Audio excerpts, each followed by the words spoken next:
Hi, Kim. Hi, ma'am. Congratulations. Thank you. Nag-laog ka po. Yes, ma'am. Yes, okay. Ano ka mo complete name?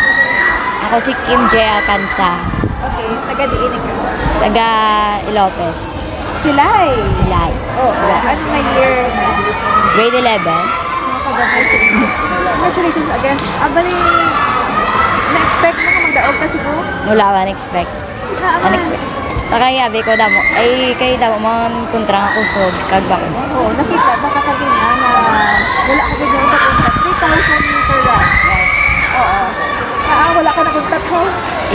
I-push gid para maka-finish. Wow, okay. So, anong mga preparations mo para na magdaog ka? Nag-training lang mayo kag kao na gid mayo. Okay. Anong mga kapudlayan mo? Kabudlay ng maglay matiyag na 1 week. Tapos kulang sa training na maglapit ng pang.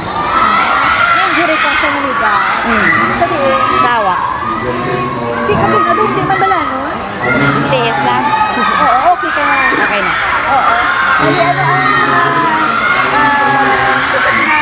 experience mo sa sininiraan na makabig mga memorable? Experience ng mga banding sa mga teammates. Tapos ang experience sa mga kontragin. Gabas ko. Ay, oo. Di kalbaan ka kanina. Yakalwaan. Oo. Pero hindi man bala, no? Pero anong imo goal ka dyan? Ang goal ko nga makasulod lang pala rin. Nakasulod? Oo. So, bali, nakasulod ka man get gold pa. Oo. Wala mo man gina-expect. Wala. Kasi naman ka natitigil. Sa kay God, families ka, kay Sir Ken, tapos kay Chet. Oo. Ano ang arabi sa mama kasama mo? Wala. Ano obra nila? Nang si Papa sa Saudi, tapos si Mama sa Balay lang. May ginang si Kasi. Dream mo man gid dyan na makahampang. Dream. Oo. Ano sa last, ano mga competition?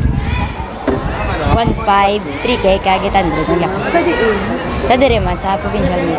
nakakalabot ka na sa malaro. Sa Sa 2025. saan lang? Sa Ilocos, Sa saan lang? sin 2025. Ay, okay, okay. So, grabe galing yung mga background gali. Mm. Oo. Kagina, nakabatsyag ka kulba. Ara, gid. Kurba. Pero sa lapit na lang nadula ka. Nadula naman. Paglubok ka agad. Okay. Ano ang imo nga mensahe, Abi, sa siling nga niraan? Mensahe ko lang diri sa nira. Nang thank you sa experience kag gabay pa mo nga magi pa sa ako nga nira. Oh, may hampang kapagwas? May Ano na siya yan? Nakatingin? nang 1.5 kagitan rin. 1,500 at 800. So, amo niya pinaka-the best na Butang ka. pinaka-lawig. 3,000 Lawig nga. lang. Wala na sa may mas lawig. Why na? Okay, okay. So, was good luck. Anong mensahe mo sa mga kabataan? Ang mensahe ko lang, training gid mayo kag pamati sa coach. Ano mensahe mo kay coach? Thank you Coach Ken sa pag-task for me kag pag guide sa amon.